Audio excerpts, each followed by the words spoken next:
Good day, and thank you for joining us here.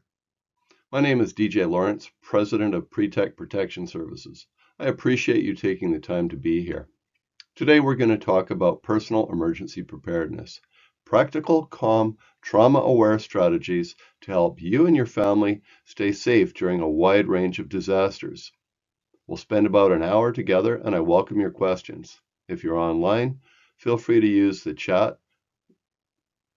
After disasters, people find themselves pulled in multiple directions.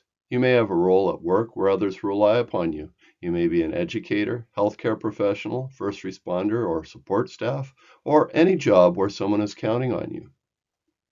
At the same time, you may have responsibilities at home, children, partners, aging parents, pets, or loved ones who depend upon you.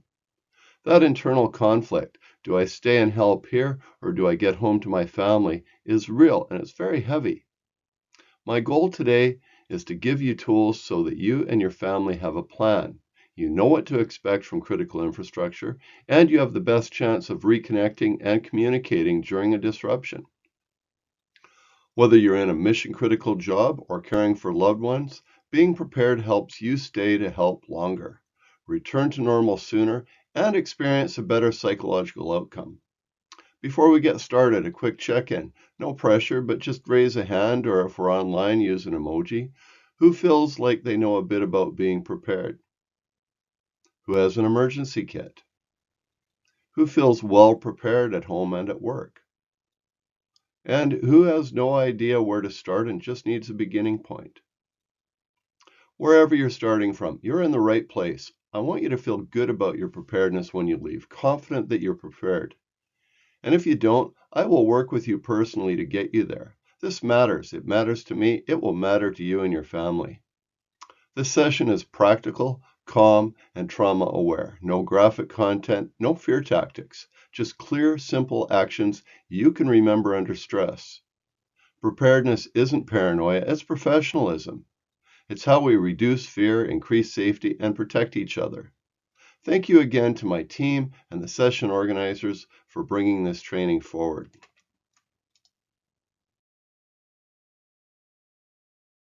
As part of my over 30 years in government, I've worked in federal law enforcement, intelligence, regional security, and emergency management.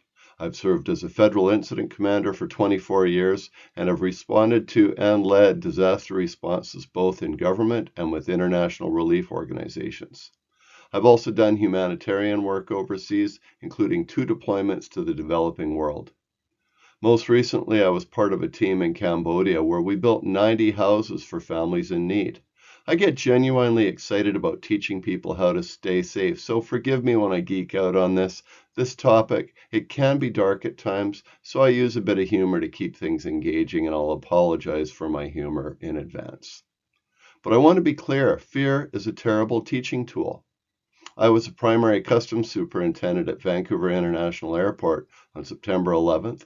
I've also led security operations for major events, including running the stage and backstage security team for Taylor Swift. I've had to perform under real pressure, and I can tell you, confidence is a better teaching tool. Everything we cover today is designed to build your confidence, not your anxiety.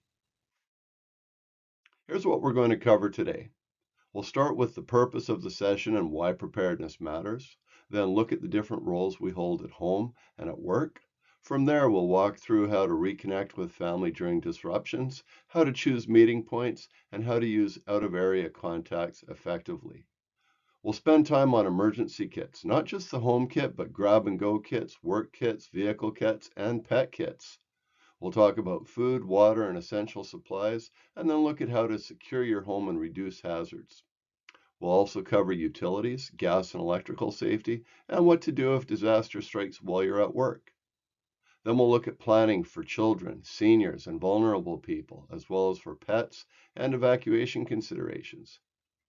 We're going to take a short break after the utilities slide, and we're going to wrap up with drills, confidence building, and time for questions and discussion. That's right. We never know when a disaster will strike. I've taught this to religious organizations, government emergency managers, and first responders, and none of them get a heads up either. That's why preparedness matters. Let's look at a few examples that weren't earthquakes but still had major impacts upon people in our region.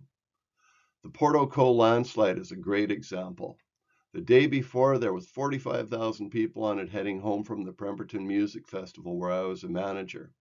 No one was hurt, but the Sea to Sky highway was shut down, and people heading home from Whistler suddenly had an 8-hour detour via Lillooet and Hope. Stores north of the slide were cleaned out by dinner time. It's a reminder that even a small event can disrupt thousands of people. The Vancouver Port Fire is another one. The smoke reached my neighborhood, and my son taped every window and door on the north side of our house. I had to repaint half the house afterwards, but it was exactly the right thing to do. The smoke also reached their school, but because they weren't part of the city's emergency plan at the time, they didn't get the shelter in place notification. The kids were released outside into the smoke. It's a good reminder to check what plans actually apply to you and are you part of them. And of course, the 2021 atmospheric river cut Vancouver off from the rest of the province.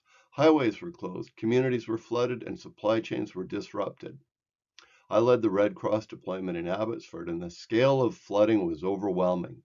We also get windstorms, wildfire smoke, and other disruptions that affect transportation, air quality, and daily life. None of these were earthquakes, but they still caused major challenges. That's why being prepared makes such a difference. Which of these could happen where you live and work?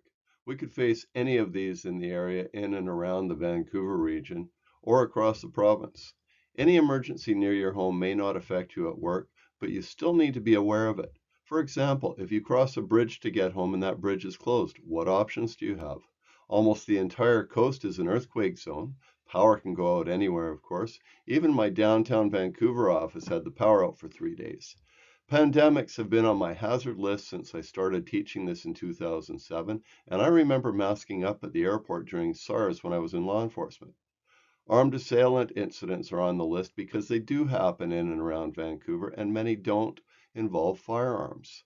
I'm not teaching the full active threat course today, but some of the same principles, especially reconnecting with family, apply across multiple emergencies. Trains run close to many of our neighborhoods, and depending on the product involved, the evacuation zone can be up to 20 kilometers in diameter.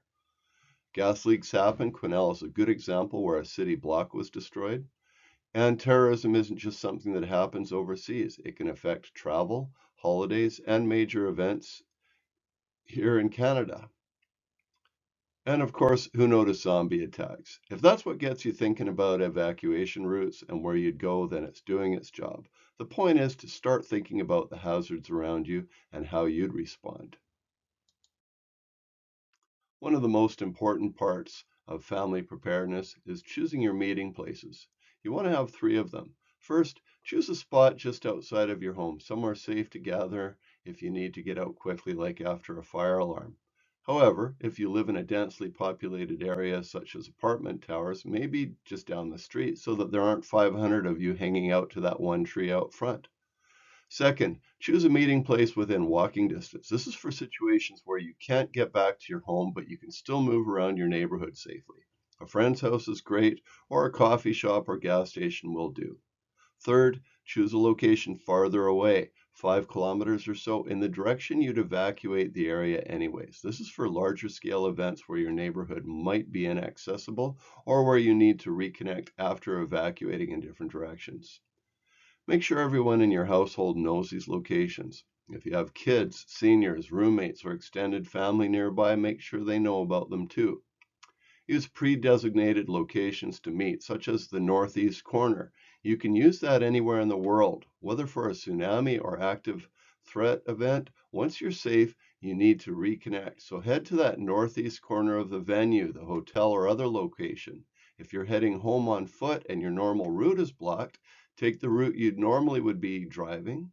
And if it's blocked, use your corner idea. And in my case, you take the street to the north on an east-west connector or to the street to the east on a north-south route.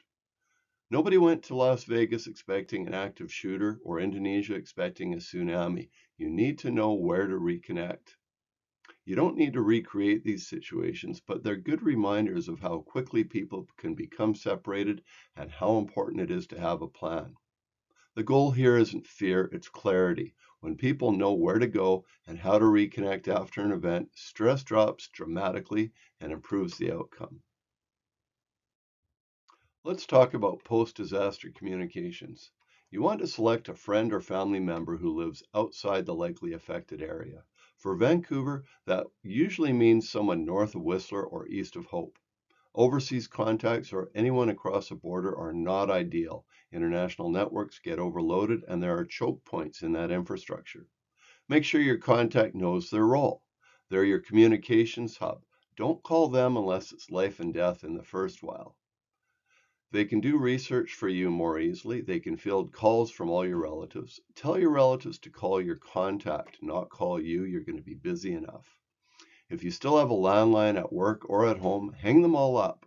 To test them, breathe into the handset to check to see if it's connected. If you can hear your breath, the line is live and you just have to wait in the queue to get a line out. If you don't hear your breath, hang up and try it later. Text messages will usually get through even when voice calls won't.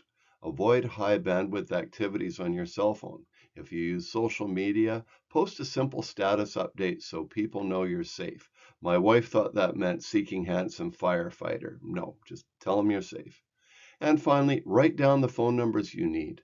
Phones die, networks fail, and if you don't have the number memorized or written down, you can't call it. Emergency kits are one of your keys to preparedness. This is your chance to get what you need in advance. For example, the average family goes through about one roll of toilet paper every 3 days, so you don't need a mountain of it, just enough to avoid panic shopping. The whole point of a kit is to reduce stress, not add to it. You don't want to be running through the house or looting the junk drawer trying to find things during an emergency. I'd rather spend my time grabbing family heirlooms if we have to evacuate. You want a larger home kit that assumes your house is intact and accessible. Then you want a grab and go kit near the front door in case it isn't, something you can pick up in seconds, like placing it on the side wall inside the front hall closet. You also want specialty kits for work, school, and your vehicle because most emergencies don't happen when you're sitting comfortably at home. These kits are based on the idea that you may need enough resources to get back home, possibly on foot. And don't forget pet kits. Our fur babies are family too, and they rely upon us completely. Food, water, meds, leash, carrier, whatever they need to stay safe and calm. Now here's the part people struggle with. You don't need to build the perfect kit on day one.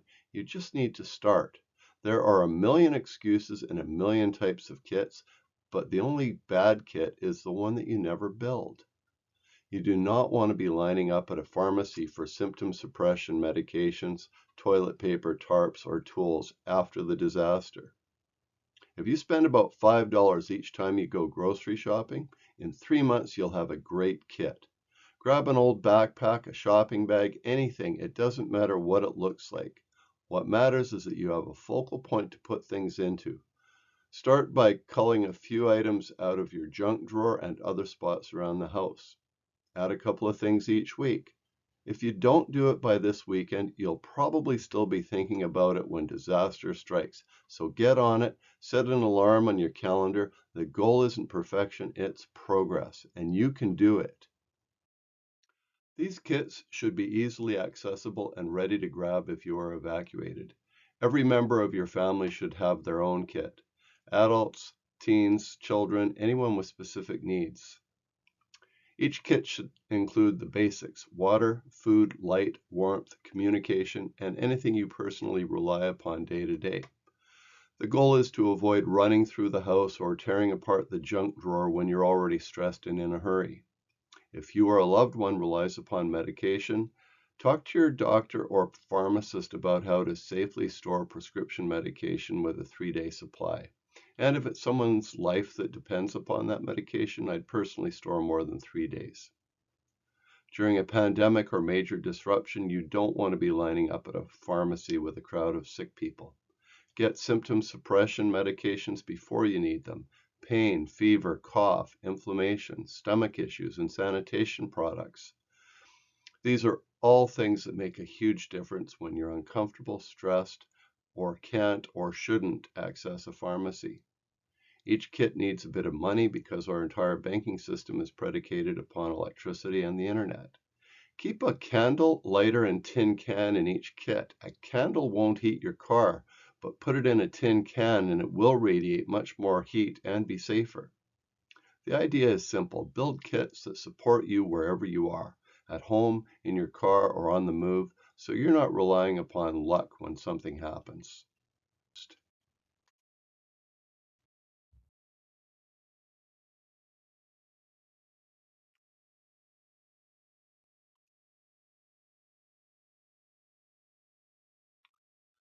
I've designed and run the 3 largest active threat exercises ever held in Canada, and I teach a full 1 hour course on this topic. I can't give you that entire course in one slide, but I can give you the core principles. Trust your instincts. No one can tell you what the right decision is in a moment like that. Run, hide, defend is a simple way to think about your options. Take time today to look around your workspace or the places you visit regularly.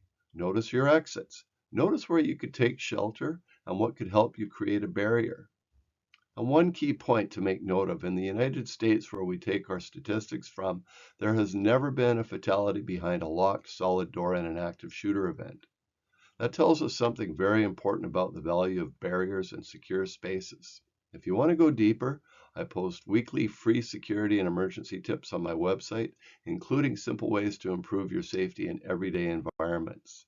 And if your organization would benefit from the full 1 hour active threat course, I'm happy to talk about those options.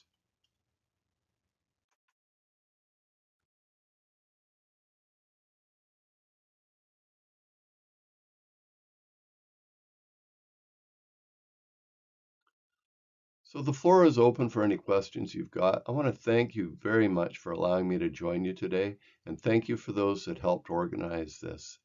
I really appreciate your leadership in addressing this important topic. And also, I appreciate your time, your engagement, and the work that you do for your organization and in our communities. I sincerely hope you never have to use this information from today's session. My goal is always to give you tools that increase your safety, your confidence, and preparedness without adding fear. If you have a moment, please take our short survey using the QR code on the screen. If you've got questions, you can ask them now or scan the QR code to the right and contact me with your questions. I'm more than happy to take them. Your feedback strengthens future sessions. You can also follow us on social media at Pretect DJ or visit www.pretect.ca to learn more about our courses, products, and services, and check out our free weekly tips. A quick note about the photo on this slide on the left. It was taken during my second house building mission to Cambodia at Angkor Wat. That was after completing a 90-house project in January of 2023. I include it not to talk about travel, but because I believe deeply in service and in showing up for others. If your vehicle was upside down, underwater, and in the dark, you'd still know exactly where your keys are and how to get out. You can use these to break the glass, cut your seatbelt, and there's a whistle to call for help. They're available today for $10 instead of the usual $15, and you can order them anytime through the website by emailing me. Thank you again for your attention, your participation, and your commitment to safety. Stay safe, stay calm, stay protected.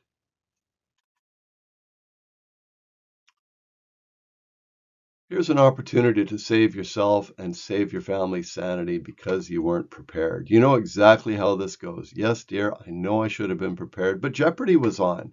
Don't be that person. Come join me for my personal and work emergency preparedness session and my active threat session. These are both 2 great courses. They have practical, simple steps that'll make you wonder why you didn't do this sooner. I'll do my best to keep you entertained with my award-losing humor, and you'll walk away feeling confident, organized, and relieved that it's actually easy. If you found today's session helpful, or if you believe your organization or any partner teams would benefit from customized training or assessments, I'd be happy to connect. We offer a broad range of security and emergency preparedness services, all tailored to your organization's needs and your environment. I also share weekly short tips on emergency preparedness and personal security across my social media channels. They're quick, practical, easy to apply in daily life.